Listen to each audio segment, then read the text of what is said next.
যেন চরাচরম তৎপদম দর্শিতম ইয়েন তস্মৈ শ্রী গুরবে নমঃ। হে কৃষ্ণ করুণা সিন্ধু দীনবন্ধ জগৎপতে গোপেশ গোপিকা কান্ত রাধা কান্ত নমস্তুতে তত্ত্ব কাঞ্চন গৌরাঙ্গী রাধে বৃন্দাবনেশ্বরী বৃষভানু সুতে দেবী প্রণামামি হরি প্রিয়ে। বাঞ্ছা কল্পতরুভ্যশ্চ কৃপা সিন্ধুভ্য এবচ পতিতানাম পাবনেভ্য বৈষ্ণবেভ্য নমো নমঃ। কাকা ইতিপূর্বে কিন্তু একটা মূল্যবান কথা বলেছেন, আমরা এসেছি বৈষ্ণব সেবায়। আমাদেরকে আপনারা 5টা পর্যন্ত রাখেন, আমরা পারবো। 5টা না, যদি বলেন যে কাকা রাত 10টা পর্যন্ত থাকতে হবে, মাথা নত করেই সেটা অকপটে স্বীকার করবো। কিন্তু আপনার যারা অন্য অন্য আমন্ত্রিত ভক্তমণ্ডলী, তারা কিন্তু এখন এই ধৈর্য হারা, আমার যেটা মনে হয়। কারণ অনেক ভক্তরাই দেখছি আসলে নেই, ওরা তো কথা ঠিক আছে। তো হয় কি, সবাই আসলে না থাকলে আসলে কথা বলে যে একটা আত্মতৃপ্তি বা আত্মসুখ এটা পাওয়া যায়। এই জন্য বলছি, কাছে তো নাই, এখন যতই আমরা চিল্লা পাল্লা করবো এটা তো আর তাদের কর্ণকুয়ারে এই আমাদের কথা পৌঁছাবে না। কাজেই বলে কিছু লাভ নেই। যারা আছেন মন দিয়ে শুনবেন, আর ভুল ত্রুটি হলে মহৎ গুণে ক্ষমা করবেন। এখানে প্রথমেই প্রভাস বাবুর মুখে গীতা সম্পর্কে আমরা শুনেছি, তাই না? ভগবত গীতা, সেই ভগবত গীতা সম্পর্কে মাত্র 2টা এক্সাম্পল বা উদাহরণ দেব। ম্যাক্স মুলার দার্শনিক, তিনি একটা মূল্যবান কথা বলেছেন যে Bhagavad Gita is the second greatest philosophical epic of my life. অর্থাৎ ভগবত গীতা গ্রন্থখানি হল আমার জীবনের দ্বিতীয় সর্বশ্রেষ্ঠ দার্শনিক গ্রন্থ। আচ্ছা, বা দার্শনিক মহাকাব্য। ইপিক মানে মহাকাব্য, ফিলোসফিক্যাল মানে দার্শনিক। এই হলো কার কথা? উনি কিন্তু একজন দার্শনিক। আমাদের জাত না, জাতে খ্রিস্টান, বোঝা গেল? তাহলে ওনার কাছে গীতার মূল্যায়ন কিন্তু অনেক অনেক। মহাত্মা গান্ধীর আপনারা সবাই জানেন, কিবা বিপদে কিবা শঙ্কায়, যখনই আমি রাজনীতি বলেন, আপনার কি বলেন, এই ধর্মনীতি বলেন, যেখানেই আমি কোনো শঙ্কায় পড়েছি বা বিপদের সম্মুখীন হয়েছি, আমি গীতা গ্রন্থখানিকে কি করেছি, মাতৃরূপে আমি তাকে আশ্রয় করে, সেই মায়ের কোলেই আমি আশ্রয় নিয়ে আমি সমস্ত বিপদ থেকে মুক্তি পেয়েছি। জয় জয় শ্রীমদ্ ভগবদ্ গীতা।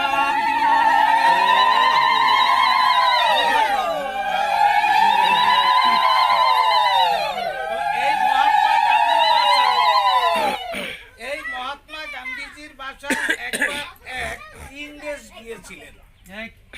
তো যাওয়ার পরে কথোপকথন হচ্ছে পারিবারিক ভাবে। এক পর্যায়ে ওই ইংরেজ যিনি, উনি জিজ্ঞেস করলেন যে আপনার মা কি এখনো জীবিত আছেন?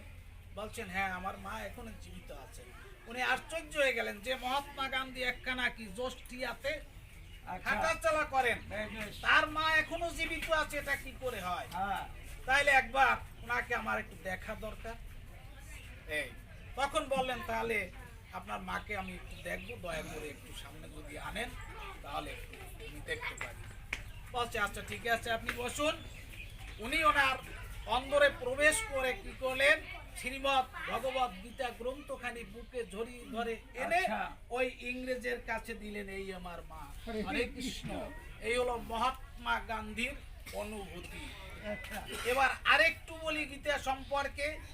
2 মহাদেশের 2 কবি, 2জন জাতি ইংরেজ। একজন হলেন এশিয়ার, আর একজন হলেন ইউরোপের 2 কবি। একজন হলেন কার্লাইল, আর একজন হলেন এমারসন। আচ্ছা, নাম তো আর আপনাদের মনে থাকবে না, দরকার নাই। কার্লাইল আর একজন হলেন কি এমারসন। ওনরা যখন দুজন কি করলেন, দেখা করতে গেলেন এক দেশ থেকে, এশিয়া থেকে যখন ইউরোপে ওই সাক্ষাৎ করার জন্য গেলেন এক কবি আর এক কবির কাছে, 2জন কিন্তু ইংরেজ কবি। তখন আমার যে এশিয়ার কবি কার্লাইল, উনি চিন্তা করলেন আমার বন্ধুবরের জন্য আমি কি নিতে পারি। উনি চিন্তা ভাবনা করে মনস্তাপ করলেন যে আমার যে সবচেয়ে প্রিয় বস্তু, সবচেয়ে আদরের বস্তু, সেই শ্রীমদ্ ভগবত গ্রন্থখানি আমি বন্ধুর হাতে দিয়ে বন্ধুকে আমি কি করে নেব, কোলে জড়িয়ে ধরে বরণ করে নেব। আচ্ছা, হরে কৃষ্ণ। দেখেন, তাই হয়েছিল এবং বলেছিল যখন গীতা গ্রন্থখানা বন্ধুর করকমলে অর্পণ করেছিল, তখন তদুত্তরে বন্ধু বলেছিল আজ থেকে এই গীতার মাধ্যমে এই দুই মহাদেশের মধ্যে একটা মিলন বন্ধের সৃষ্টি হলো, বা একটা মিলন সেতুর সৃষ্টি হলো। এখন বিষয়টা হলো কি, ওই দরজার ঘাস গরুতে খায় না। এই গীতা সম্পর্কে আমরা অনেকেই বুঝতে চাই না, চিনতে চাই না। গীতা কি ধন, অমূল্য রতন, এটা আমরা অনেকেই বুঝতে চিনতে চাই না। আবার ইদানিং কিছু কিছু জায়গায় আছে দেখা যায় গীতা সম্পর্কে তারা বিশুদ্ধার করে, এমনকি গীতা গ্রন্থ পঠন পাঠন থেকে নিরুৎসাহিত করে। কৃষ্ণেরটা পড়বা কেন? কৃষ্ণ হইল কি, ওই যে বাউনের ছাও, ঘোষের ছাও, ঠিক আছে? তাহলে পড়বা কেন? আমরা নমশূদ্র, তাহলে নমশূদ্রের যা গ্রন্থ আছে এইটা আমরা পর্ব দেখছেন। সুতমার্গ আগে যা ছিল তার চাইতে এখন কিন্তু ওই 16 পয়জনিং এর মতো আরো বেশি বেশি ঢুকাই দিচ্ছে আপনারা। কাজেই সাধু সাবধান, আপনারা সাবধান থাকবেন। আমার কথায় কেউ কষ্ট পাবেন না, আমি সত্য কথা বলছি। গীতার উপরে কোনো গ্রন্থ আজ পর্যন্ত এই বিশ্ব সৃষ্টি হয় নাই, আমরা বুঝি আর না বুঝি। তো হরে কৃষ্ণ। এরপরে গুরুর কথা এসেছে। গুরু সম্পর্কে হিরেন বাবু আমারও দাদা গুরু, কারণ আমার বাবার গুরুদেব ছিলেন পরমারাধ্য তারাকান্ত গোস্বামী। তো এই গুরু সম্পর্কে অনেক কথা বলেছেন, আমি তার সাথে একটু সংযোজন করব। এই গুরুকে যদি মনে করি, তারাকান্তর যারা এখানে অনুসারী আছেন তারা যদি মনে করেন যে আমার গুরু কি ইহলীলা সাঙ্গ করে চলে গেছেন, এটা কিন্তু ভুল। ওই গুরুর দায়িত্বটা অনেক কঠিন। আপনাকে মন্ত্রভূত করেছেন না, আপনাকে যতদিন তিনি ভগবত ধামে পৌঁছাতে না পারবেন, যতদিনে তিনি আপনাকে মুক্তি দান করতে না পারবেন, ততদিন জন্ম জন্মান্তরে তিনি আপনার গুরুদেব হয়ে আসবেন। হরে কৃষ্ণ। এর একটা নিদর্শন দেই, সেটা হলো রামলীলার ঘটনা। টুম্পা সরোবরে ওরা যখন ওই কি ওই বনে বনবাস, এই বনবাস অবস্থায় রাম আর লক্ষ্মণ দুজন ঘুরতে ঘুরতে তীর্ধনুক ওদের সাথেই থাকে, ওটাই হলো ওদের অস্ত্র। আচ্ছা, এই নিয়ে যখন ক্লান্ত শ্রান্ত, তখন কি করলো, টুম্পা সরোবরের তীরে একটু বিশ্রাম নিল। এখন ওই যে ধনুকটা যেখানে রেখেছে তীরটা, ওইখান থেকে লক্ষ্মণ দেখলো যে রক্তের ধারা বইছে, রুধির ধারা। লক্ষ্মণ ডাক দিয়ে বলল, দাদা তুমি যেখানে এই যে তীরটা আর ধনুকটা রাখলে সেখান থেকে এই রক্তের ধারা বইছে, বিষয়টা কি? আমি তো কিছু বুঝতে পারছি না। তখন রাম কি করলেন, ওখান থেকে তীর ধনুকটা সরিয়ে দেখলেন যে একটা কি ভেক মানে ব্যাং ওখানে চাপা পড়ে মারা যাওয়ায় সেখান থেকে রক্তের ধারা বইছে। আচ্ছা, এইবার দয়াল রামচন্দ্র কি করলেন, যে তাহলে আমি একটু ব্যাংকটাকে পরীক্ষা করব।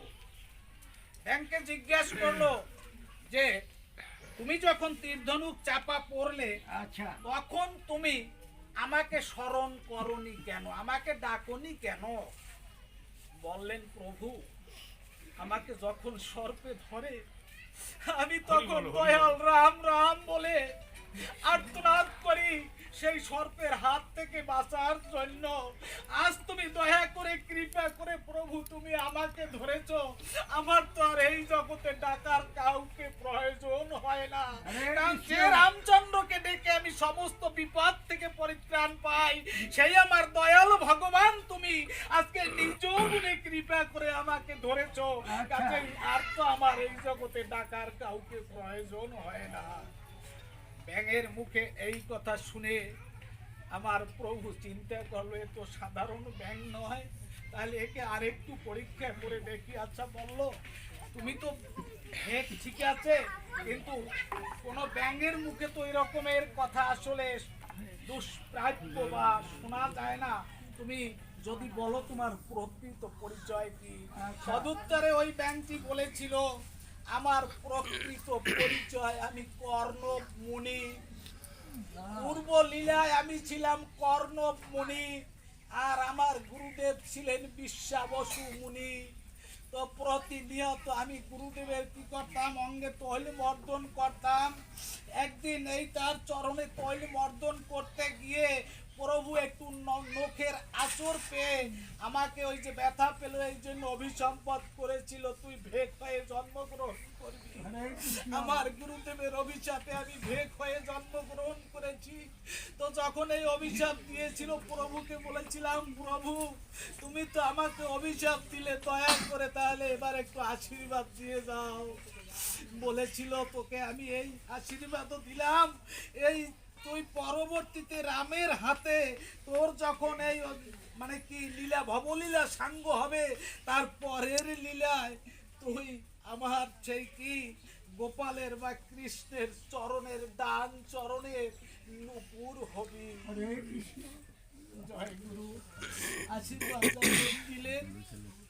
তখন কি হলো, ওই যে তার কথা বললাম কর্ণ মুনি যে ব্যাং হলো, সে পরের লীলায় অর্থাৎ রামের হাতে যখন তার ওই ভেক লীলা, ভেকের জীবন সাঙ্গ হলো, এর পরের লীলায় যখন আমার দয়াময় কৃষ্ণ এলেন, তখন ওই কৃষ্ণের ডান পায়ের নূপুর হলেন কে, এই কর্ণ মুনি। তখন কৃষ্ণের কাছে বলেছিল, প্রভু আমি তো তোমার ডান পায়ের নূপুর হলাম, তাহলে আমার গুরুদেবকে তুমি দয়া করে একটু স্থান দাও।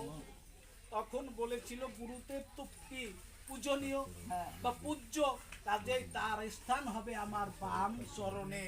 এই জন্য এই যে শ্রীকৃষ্ণের বাম চরণের নূপুরটা, এই নূপুরটা সাইজে একটু বড়, আর ডান চরণের নূপুরটা সাইজে একটু ছোট। কারণ ওই যে ডান চরণে শিষ্য আর বাম চরণে গুরুদেব, ব্যবধানটা, গুরুর আসন তো একটু সবসময় কি হয়, উচ্চ আসন হয় বা বড় হয়, এই জন্য বাম পায়ের নূপুরটা একটু বড়। দেখেছেন রাধা, এই যে কৃষ্ণের চরণের নূপুর, এই দুই নূপুরের জন্মের কথাও বললাম, আর সাথে সাথে ওই যে গুরুদেবের কথা বললাম, যে জন্ম জন্মান্তরে তিনি অপেক্ষা করেন ওই শিষ্যকে তরিয়ে নেওয়ার জন্য। জয় গুরু। প্রথম দিকে আমি কয়েকবারই লক্ষ্য করেছি, কাকা কিন্তু একটা কথা বলেন, খেয়াল করেছেন, দাস, বিধান দাস, হীরেন দাস, তারপর প্রভাস দাস, অত্যন্ত চমৎকার।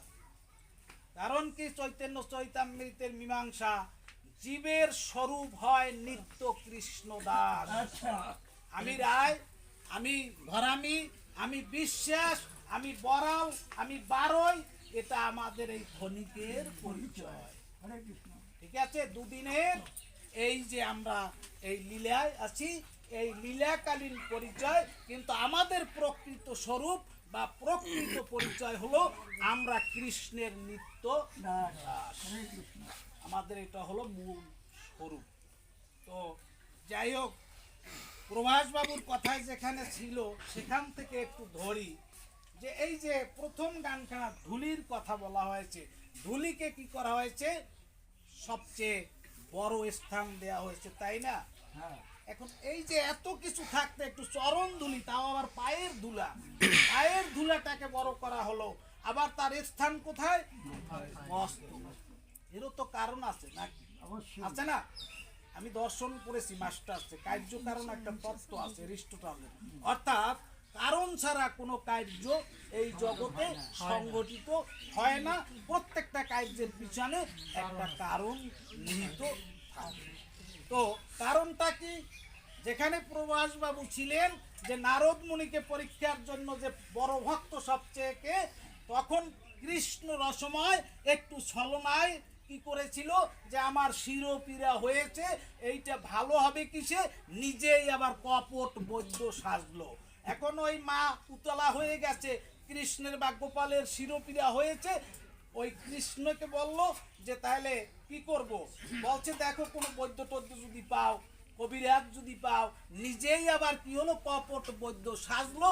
মা কিন্তু ওই কপট বৈদ্যকে নিয়েই কৃষ্ণের কাছে উপনীত হলো, ওই শ্রীকৃষ্ণের শিরোপীড়া ভালো করানোর জন্য। নিজে কৃষ্ণ, আবার ওই কৃষ্ণ ওই বৈদ্য, ঠিক আছে। আচ্ছা, সবেই ওই ভগবানের খেলা। তাহলে বললো, দেখলো যে কপট বৈদ্য দেখলো এর তো কোনো রোগ টোগ নাই, ঠিক আছে। বৈদ্য দেখে ঠিক বললো যে এর কোনো আসলে রোগ ধরতে পারতে আছে না।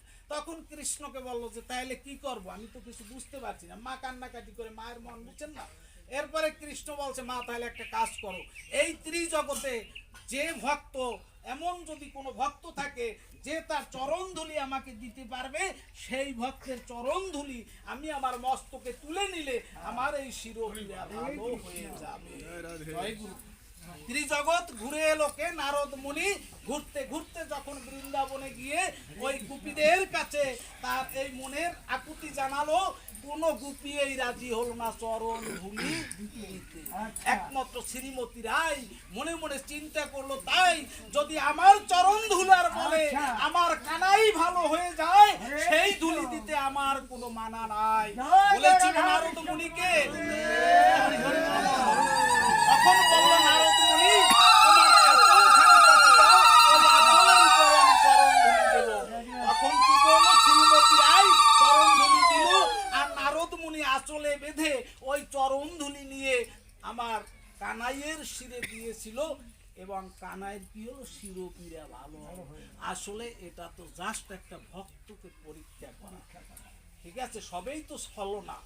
অর্থাৎ বুঝালো যে এই ত্রিজগতে শ্রীমতী রায়ের মতো বা রাধারানীর মতো আর শ্রেষ্ঠ ভক্ত কেউ নাই। বোঝা গেল?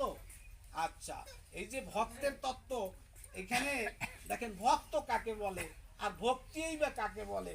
ঈশ্বরের প্রতি আসক্তি বা অনুরক্তি তাকে বলে ভক্তি। বোঝা গেল? যেমন মদ যারা পান করে তাদের একটা কি নেশা আছে না, না টানতে পারলেই পাগল হয়ে যায়। যারা প্রকৃত ঠিকই হয়, সাধক হয়, প্রকৃত ভক্ত হয়, তারা এমনি করে সাধু সঙ্গ করতে না পারলে, গোবিন্দের একটি স্মরণ মনন গুণন কীর্তন না করতে পারলে তারা এমনি পাগল হয়ে যায়। এটাকে বলা হয় আসক্তি বা অনুরক্তি। তাহলে ঈশ্বরের প্রতি যে অনুরক্তি, এটাকে বলা হয় ভক্তি। আর এই ভক্তিটা যার মধ্যে বিরাজ করে তাকে বলা হয় ভক্ত। তো এখন দেখেন সবাই কিন্তু ভক্ত হতে আমরা চাই, কিন্তু সমস্যাটা কি জানেন? আমরা তো এই সংসারের মধ্যে আছি, তাই না?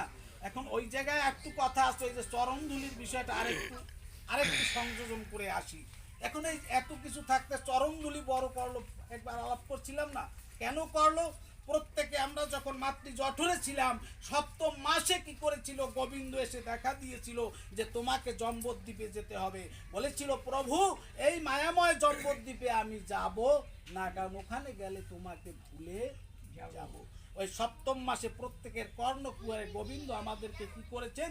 মধুমাখার নাম শুনিয়েছেন। বোঝা গেল যে আমি যদি ওই জম্বদ্বীপে যাই, গেলে পরে এই নাম আমি ভুলে যাব, কারণ ওখানে তো মায়ার জগৎ, সবই হলো মায়া। মা মানে কি? না। আ মানে অস্তিত্ব, অর্থাৎ যার কোনো অস্তিত্ব নাই তাকে বলা হয় মায়া। বোঝা গেল? মায়া কি? মায়ার মূলত কোনো অস্তিত্ব নাই, সব অলীক দর্শন, ভ্রান্ত দর্শন।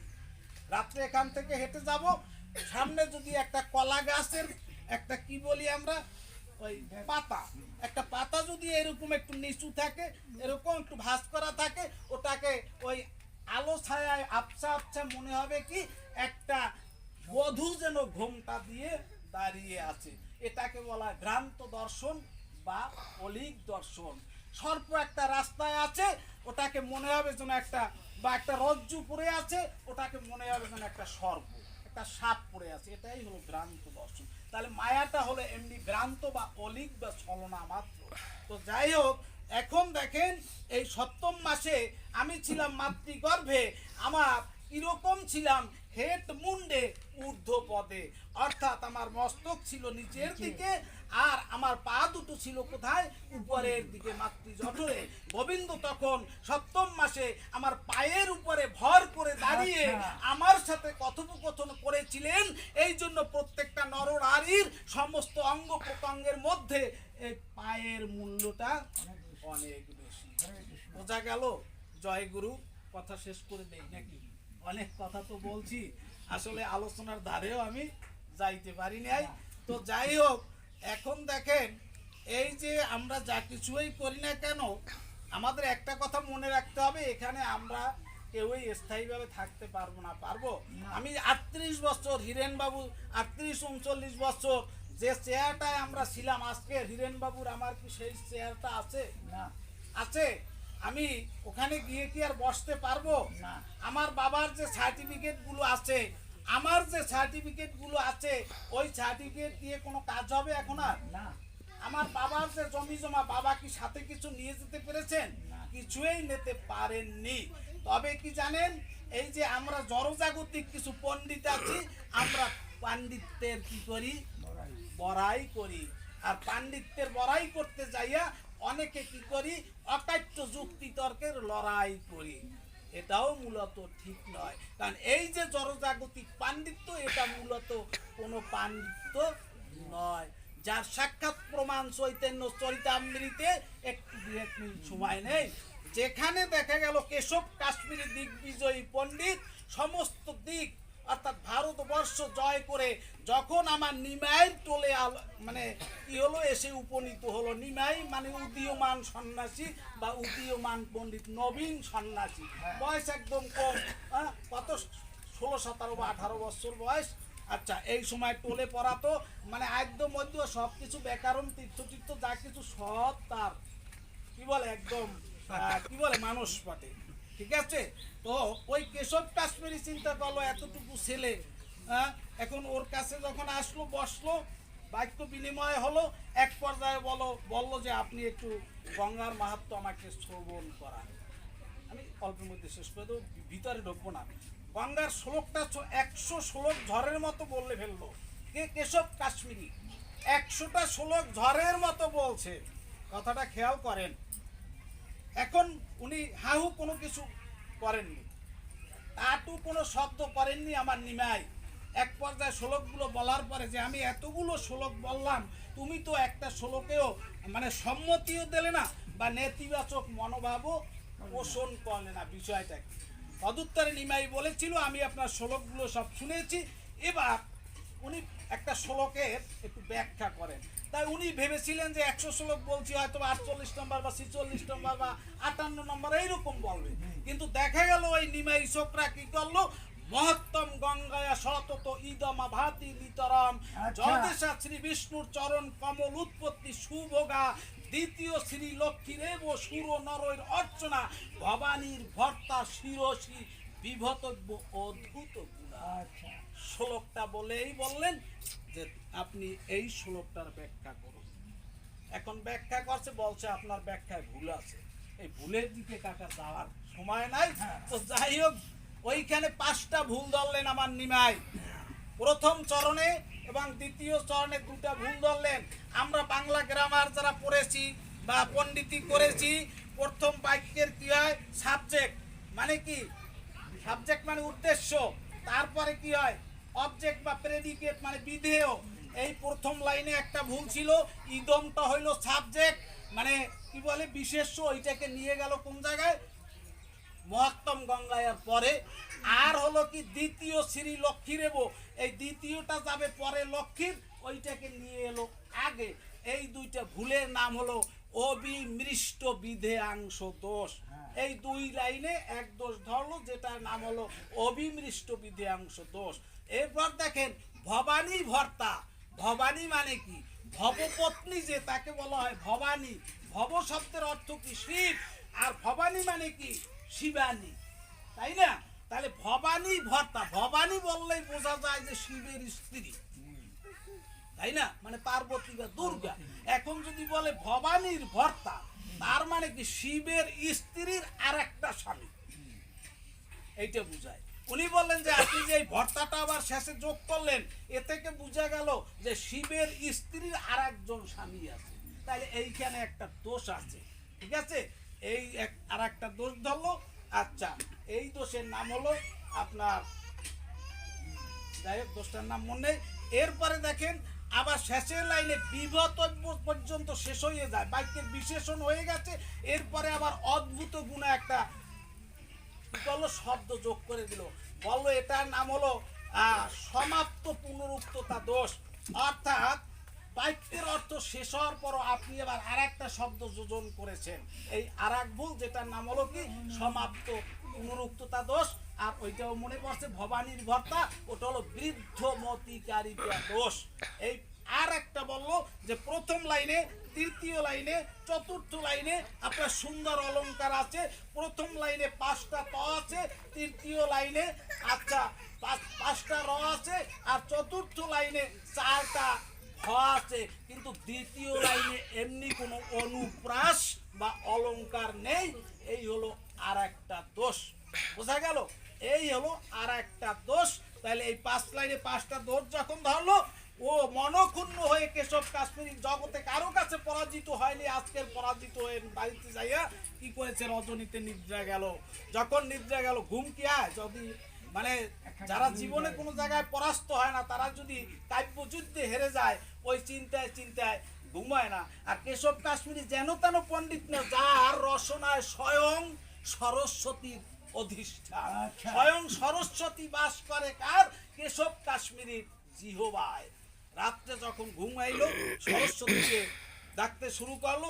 সরস্বতী মা এসে দেখা দিল, বলছে আমি আজকে হেরে গেলাম কেন?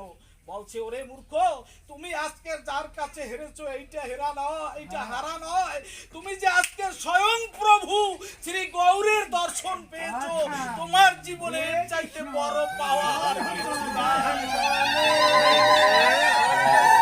এই কথা যখন বলেছে, রজনী প্রভাতে আমার কেশব কাশ্মীরি কি করেছে, বিনয় পণ্ডিতের চরণে গিয়ে লুটায়ে পড়েছে যে প্রভু আমি তোমাকে চিনতে পারিনি, তোমাকে একটা ছোকরা বলে ভেবেছি, তুমি যে স্বয়ং ভগবান এটা আমি বুঝতে পারিনি।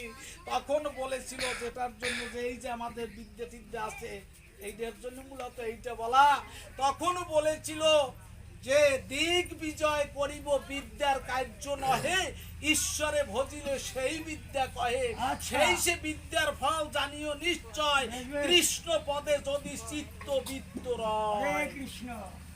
আমার নিমাই বলল কি, দিগ্বিজয় করবা এটা বিদ্যার কার্য নয়, ঈশ্বরের ভজন করলে সেই বিদ্যা সত্য কয়, সেই সে। আর এই বিদ্যার ফল কি? সেই সে বিদ্যার ফল জানিও নিশ্চয়, কৃষ্ণ পদে যদি চিত্ত বৃত্ত রয়। তাহলে ওইখানটায় যদি আমাদের অচলা ভক্তি থাকে, ওইখানটায় আমাদের মন প্রাণ যদি সঁপে দিতে পারি, তাহলেই মূলত সেই গোবিন্দের প্রতি আমাদের কি পূর্ণ সমর্পণ হয়। তো আবার দেখেন চৈতন্য চৈতন্যতে আরো সুন্দর কথা বলেছে, বিদ্যা মধ্যে কোন বিদ্যা সার, কৃষ্ণ ভক্তি বিনে বিদ্যা নাহিয়া, সম্পত্তি মধ্যে কোন সম্পত্তি গণি, রাধা কৃষ্ণে প্রেম যার সেই বড় ধনী, দুঃখ মধ্যে কোন দুঃখ হয় সার, কৃষ্ণ ভক্ত বিরহ বিনে দুঃখ নাহি আর। এখানে অনেক ভক্ত আছেন, যেদিন সাধু সঙ্গ ছাড়া যায়, ভক্ত সঙ্গ ছাড়া যায়, সেদিনের মতো দুঃখ তাদের আর জীবনে হয় না, যে আজকের দিনটা আমার সাধু সঙ্গ হলো না, কাজে এর চাইতে দুঃখ বা বিরহ আমার জীবনে আমার আর নাই। তো যাই হোক, আমরা অনেক কথা বলেছি, তো আমরা পাণ্ডিত্যেরও বড়াই করব না, আর এখানে কেউ চিরস্থায়ীভাবে থাকতেও পারবো না।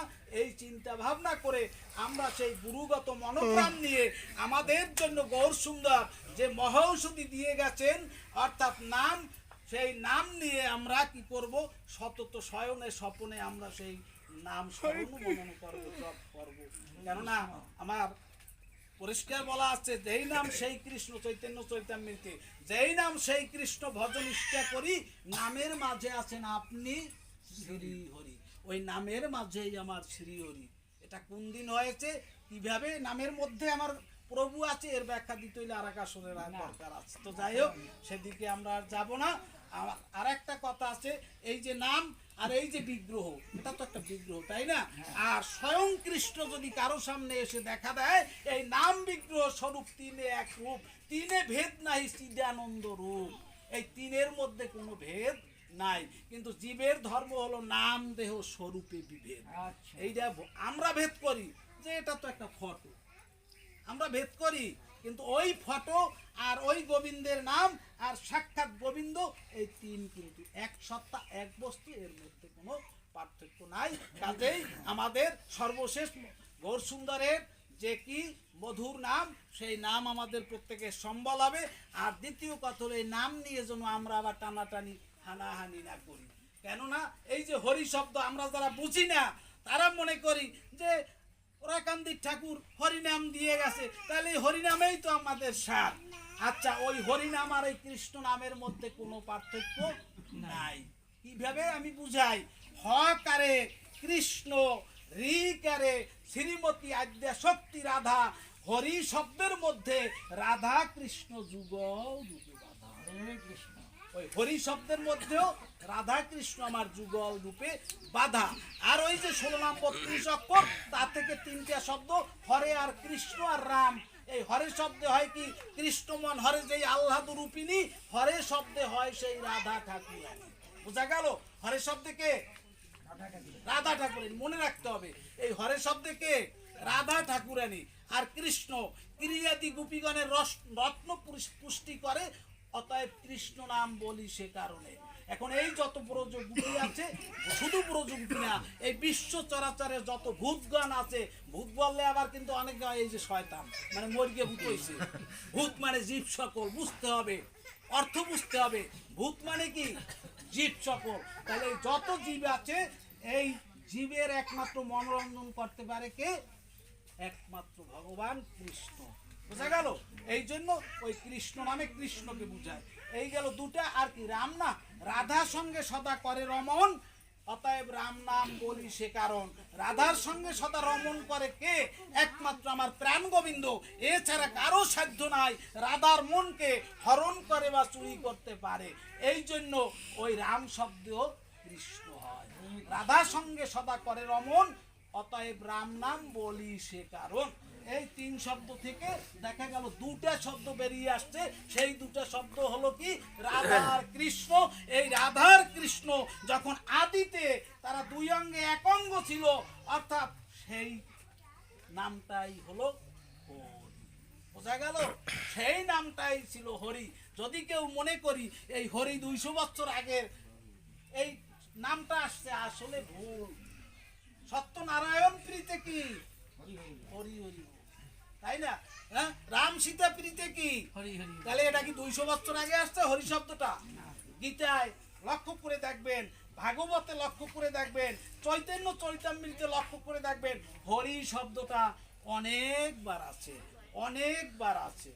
তো যাই হোক, এই হরি আর কৃষ্ণ নাম নিয়ে আমরা যেন কেউ দ্বন্দ্বে জড়াই না, এটা সবার চরণে আমার মিনতি রেখে আমি আমার আলোচনা শেষ করছি। জয় জয় রাধা কৃষ্ণ।